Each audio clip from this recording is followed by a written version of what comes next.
We're rolling. Okay. This is an interview with Arden Roe in the New York State Military Museum, Saratoga Springs, New York. The 6th of June, 2003, approximately 3:10 p.m. Interviewers are Mike Russert and Wayne Clark. Could you tell me your full name, date of birth, and place of birth, please?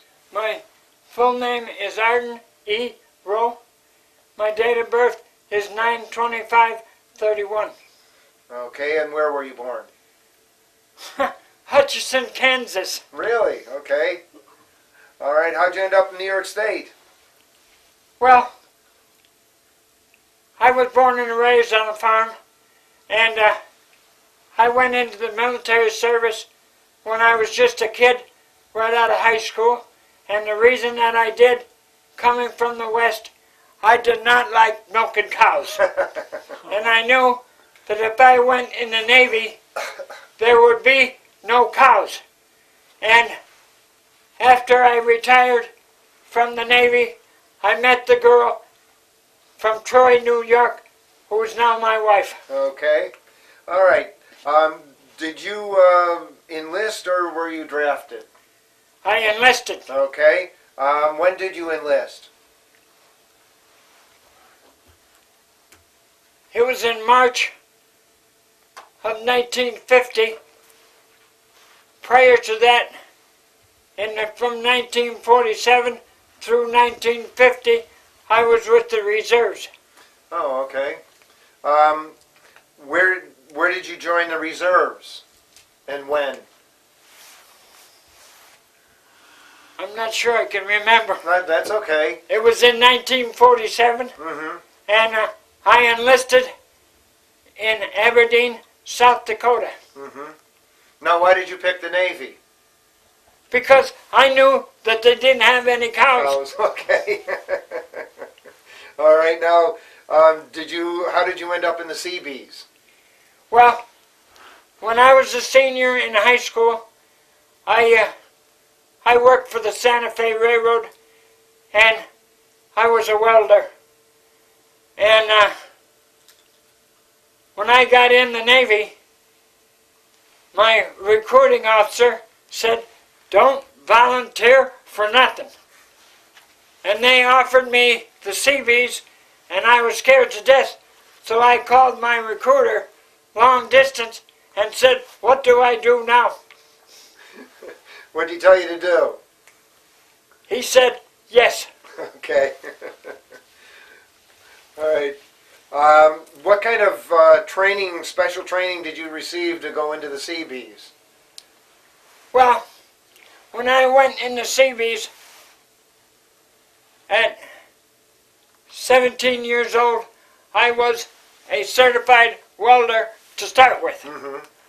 And I also belonged to the American Welding Society, and that put me right in line for Class A school in Port Hueneme, California.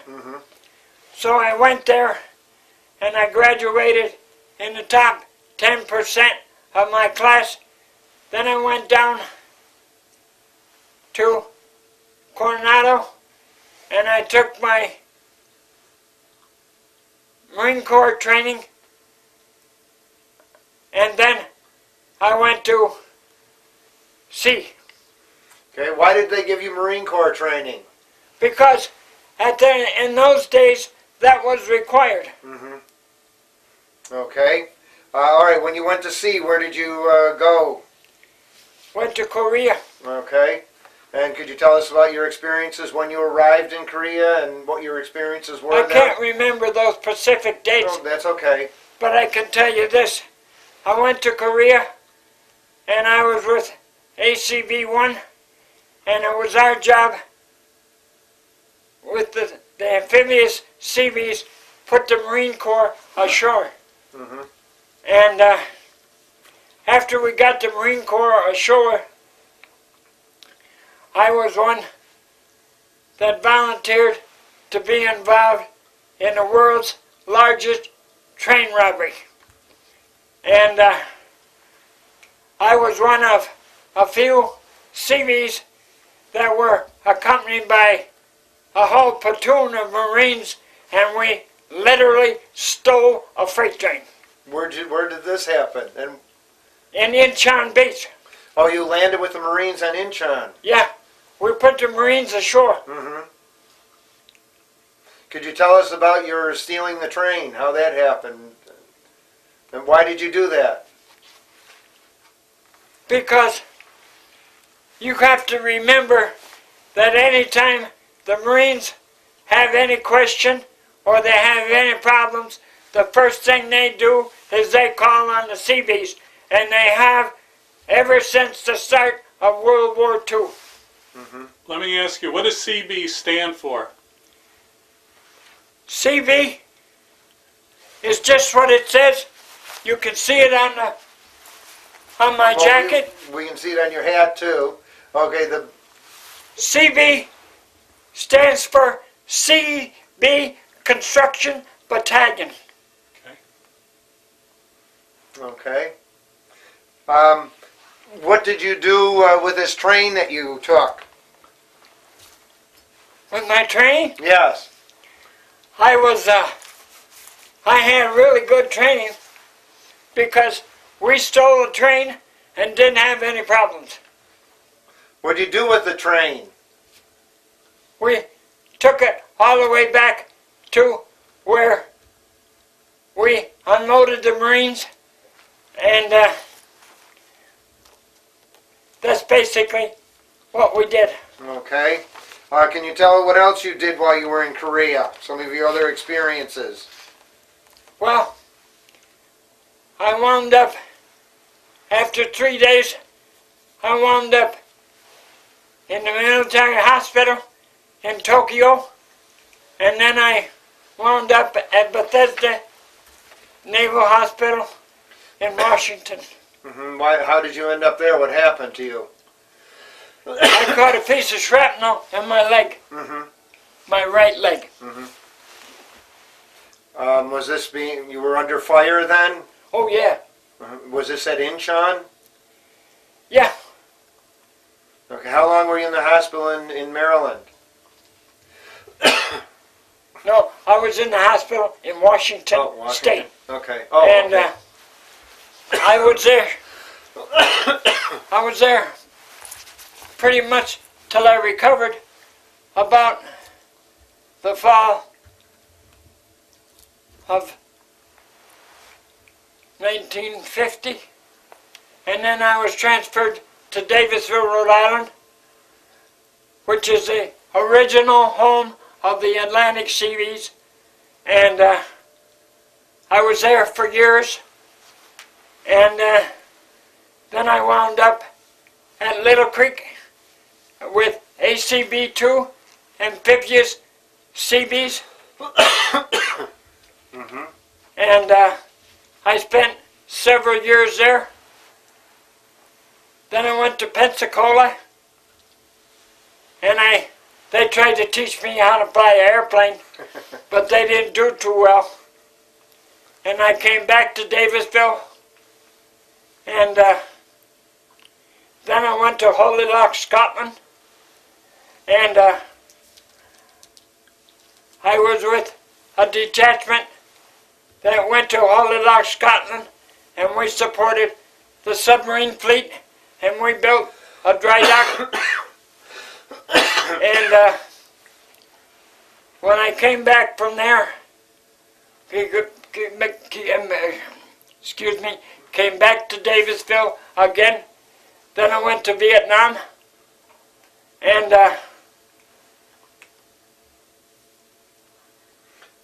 What year did you go to Vietnam? Do you remember? 63, Mm-hmm. 64. Okay. And I was in Vietnam 3 years, and while I was there, I was stationed with the Marine Corps 1st Battalion, 5th Marines, and that was a combat infantry outfit. Whereabouts in Vietnam was that? Beg your pardon? Whereabouts in Vietnam was that? Hill 54. Okay, was it up north somewhere? That was north of Tam Key, Okay. about 20 miles. Okay. And it was there that I learned, and I have the greatest respect for the Marine Corps. What kind of work did you do up in that area with the Marines? When we got there, a whole battalion of 3,200 infantry Marines were living out of water buffaloes. And what we did is we put fresh water in for them. We drilled the wells, run all the lines, and put fresh water in for them. And we did a couple other things too. The first thing we did is we helped the Marines build their barracks. And at night, we drilled for water. And when we got water, the first thing we did is we put water in the galley and in the sick bay, and then we took care of the troops. And the Seabees are known to be traitors. And I went to the supply sergeant and I told him that I had a problem. And he wanted to know what my problem was. And I told him, I said, none of us have combat boots. I said, you got any combat boots? He said, yeah. What do you need to get combat boots? I said, what do you need? And he said, I need some gravel in my stockyard to get my supplies and everything out of the water. Well, I hauled him 2 loads of gravel, and I traded 2 loads of gravel, all spread out and everything, for 26 pair of combat boots. Okay, were you ever under fire in Vietnam? Oh yeah. We were under fire when we went to Chulai, and we were in the company of the Marines. Oftentimes the Marines went out on patrol, and they always come back minus a man or two, and the Seabees were always there at the memorial for the Marines. I have all of this on a videotape that I made myself. Maybe we could copy it sometime if you wouldn't mind. That'd be a pleasure. Okay. So you were there for 3 years. Did you ever leave Vietnam any of that time, or you were just there for 3 full years? I was there 3 years altogether, and the thing of it was that I was there, and then I came back to my outfit, but in the meantime I had increased in rate, and they didn't rate an E-8 in my battalion, so I had to stay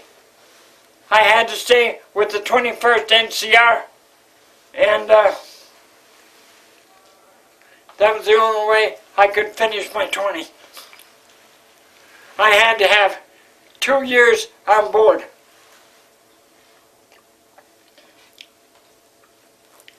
Did you finish your 20?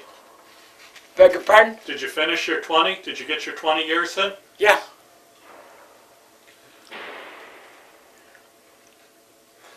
Okay, now I noticed you said you also had some duty in Antarctica. Yeah. I was involved. That was in 1957. We went to Antarctica and we put in an atomic power plant. And I was one of the 4 welders that did all of the welding on the reactor.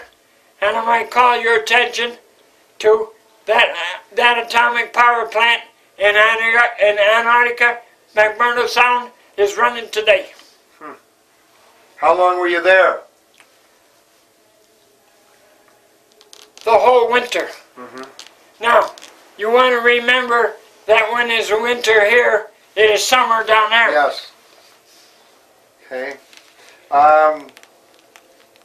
Do you remember when you were in Korea, did you have any reaction to Douglas MacArthur being relieved by Truman? No. That actually happened when I came back. Yes.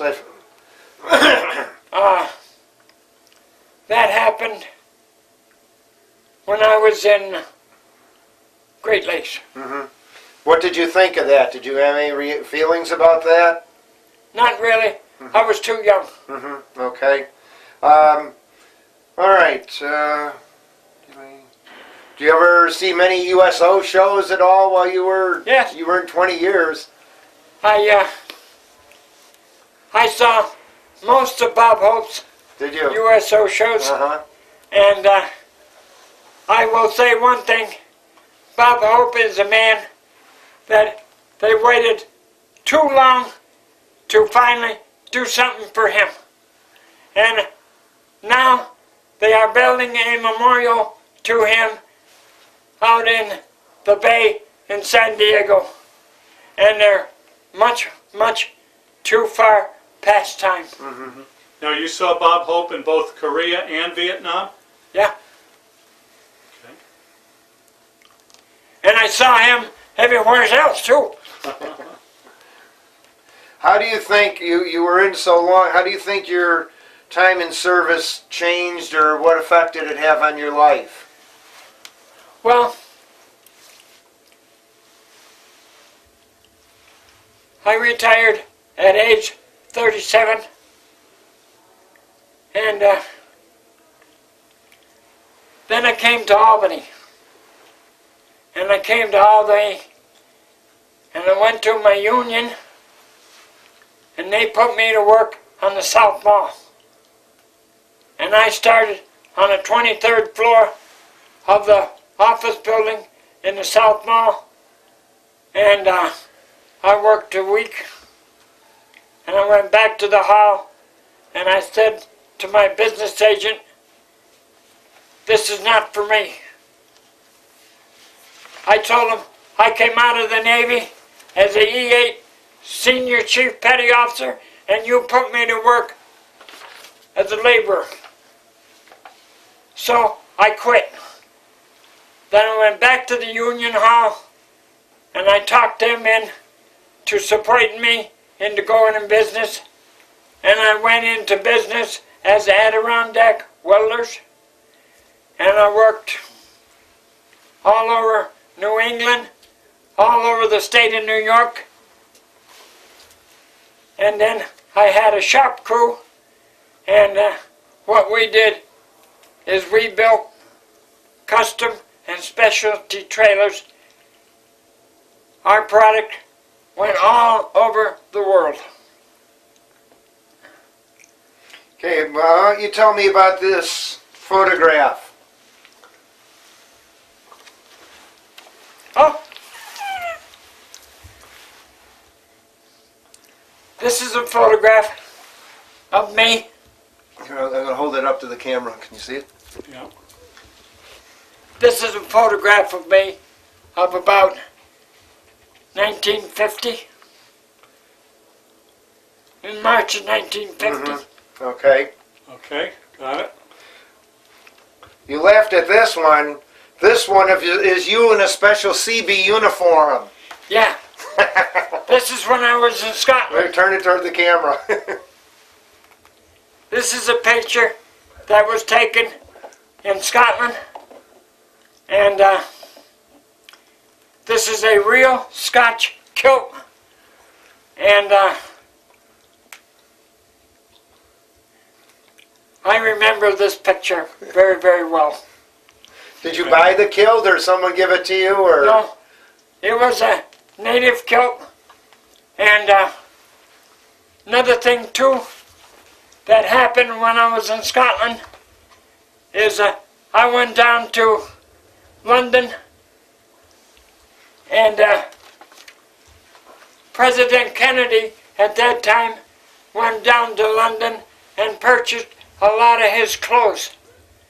And he purchased his clothes at John Collier's on Oxford Street. And I went down to John Collier's on Oxford Street, and I can show you in my closet at home, I have 2 Scotch suits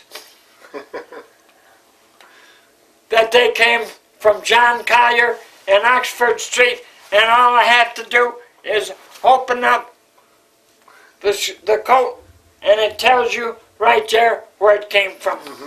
Okay.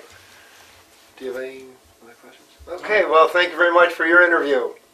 Thank you. Was there anything else you wanted to say? Is there anything else you want to mention? Well, you're off now? No, No? we're on. Do you want something off camera? We can turn it off. Yeah. Turn it Okay. off? Okay.